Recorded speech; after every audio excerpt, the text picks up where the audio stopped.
Zarna! Zarna, Zarna, Zarna! Okay, Zarna Joshi is going to teach us today. What will we learn? Well, we will learn that this is a silly, silly person. She published this a number of years ago. So let's have a look and see what she published. Well, she published a talk in 2016, June, and she's decided on her Facebook to republish it. Let's have a quick little look and see what she's talking about. Well,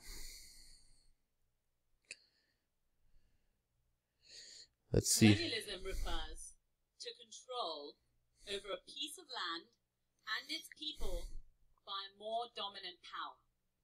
Control over a piece of land and its people by a more dominant power. Next slide. This is a map of... Yes, this is her map.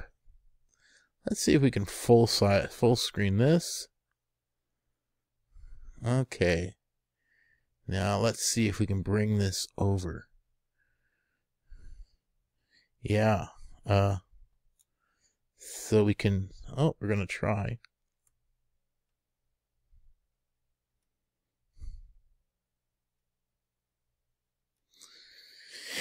Oh my, we're trying here. There we go. A map, she says, of colonialism. Right? First thing we're going to see here is this is incredibly dated. So we have these countries that were trying to conquest the entire world.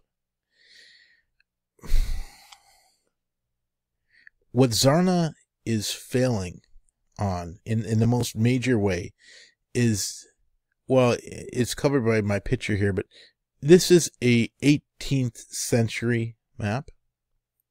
We're in the 21st century, so we are, by Zarna's own view and consideration, at least 300 years ago. At which point she felt little colonial power here controlled all of this and controlled, all over the place, which is true. But it's incredibly dated. It's not relevant to what's going on today. And I was amazed she made this mistake. But she said the world was conquered by EU powers, being the British, the French, Spanish. Oh, I'm not sure there's any yellow anywhere there. And this is the Ottoman Empire, which is not a European force. This is a force from down there. And then she called the Russians a European force. And primarily Russia is in Asia.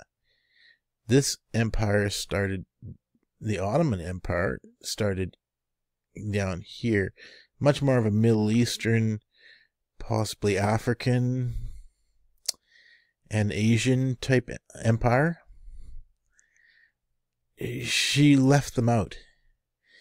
And now if you want to talk about colonial forces and imperial empires, and let's, rather than go back to the 18th century, in the 21st century, where are the emerging superpowers? You'll find a superpower here, Russia, a superpower here, China, a superpower here, India, and to a lesser extent, a power here in Japan, and Indonesia is a up-and-coming power. Now, in Europe, if you know anything about economics, really, the EU is being run by Germany. They're the powerhouse of manufacturing for the EU. England has a bit of a voice. Italy has a bit of a voice. France. But it's sort of a fractured, barely running power. The American empire is still very, very mighty, but it nearly, for the last 30 years, it has not produced any manufactured goods. Almost none are leaving America. They're all entering. It's like a black hole. Goods and services enter in, nothing really leaves. So when you look at powers and colonial powers, the entire world wants the United States to be the policeman. All the countries of the G20 got together and they asked them to do that because it stabilizes everything. It keeps the dollars much higher and it makes the world economies run better. So, Zarna, in your talk here, I'm always sort of dumbfounded at how silly you are. Let's see, conquest of the... I made some notes here. Conquest of the continent. Yeah, okay. Let's go back here over here. You have a document. Yeah. I'll read it. I'm covering it a bit here. So I'll read what it says. Our manifest destiny to overspread, to possess the whole continent by continent which Providence has given for us for the development of the great experiment of liberty and federated self-government entrusted to us. John L. O'Sullivan, New York Journal, 1845. I'll remind you, their manifest destiny, they were talking about the United States, and they didn't possess the whole continent. There's Canada in the north, Mexico in the south, possibly some other Central America governments, and you imply that they succeeded when they didn't, which it makes it so strange the way you go on and talk. I'm just checking my notes here. So, let's go on to 24. Let's see. She talks for about 10 minutes. I'm going to try and get this. 24. She thinks... Let's take this out of full screen. She's got this wonderful little map here. I'm going to move myself around a bit. Come on. I have a funny system here. Oh, we can move it just a little bit more, so we fit just a little better. She has this funny system here. Her funny way of saying things. She believes... Let's see if we can catch her saying it. Behind her, bringing goods from other countries, bringing slaves from other countries. Notice how beneath her there are white men in pioneer wagons. White men in pioneer wagons. This term pioneer, what it means is a white man going somewhere other white men have never been before. That's what that means. Because there were people who lived on this continent, many different peoples, and yet they were pushed further and further off the land, and their way of life and their cultures and their spiritualities and their entire systems were pushed further and further off the land. But remember, this idea came from white men, right? Next slide. Except that George Washington and Ben Franklin and Tom... Okay, what garbage? She says, I didn't quite get it early enough, but I'm not going to replay it. She says this a little bit earlier, that liberty, that this liberty came from Europe. It did not. This concept of liberty, this concept of freedom, was a very much an American, very much a come to the land of freedom. Everyone knew you weren't free in Europe. Europe was a dangerous warring place, shortages of food, shortages of freedom, of jobs. You had wars, you had uprisings, and it was just dangerous. So don't be silly. These people weren't coming here looking for their fortunes. They were coming here to escape.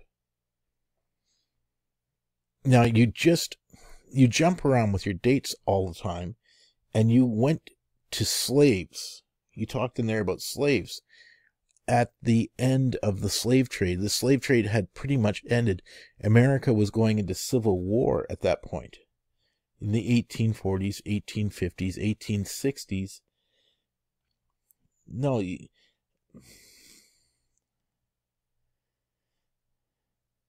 and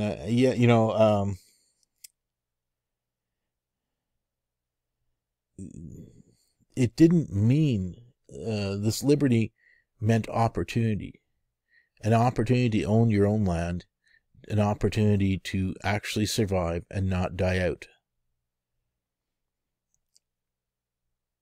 I am amazed at the way you jump. You're going to make a further jump here in your little speech. Let's see if we can get this. My computer takes time here. Well, not quite far enough, eh? Why does this go so fast? Well, let's play it. But you see, those white men were not following the great law of peace. They were not following those words, though they wrote them and claimed them as their own. They had slaves, and a slave was considered 3/5 of a person. All right. I'll have to... I guess we'll move this around first. I want to enlarge this. So I'm going to move this up over here. And I want us to be able to see what we're looking at here. You see, Zarna has moved again, opting to jump backwards in time, not go forwards. So we were in the 1840s. Now she picks up something from the 1769. This is part of her logic, how she jumps. She never holds to the same place. I'm running low on time. I only got 1 more minute to talk. And I think I might just go over here and just have a quick look at this.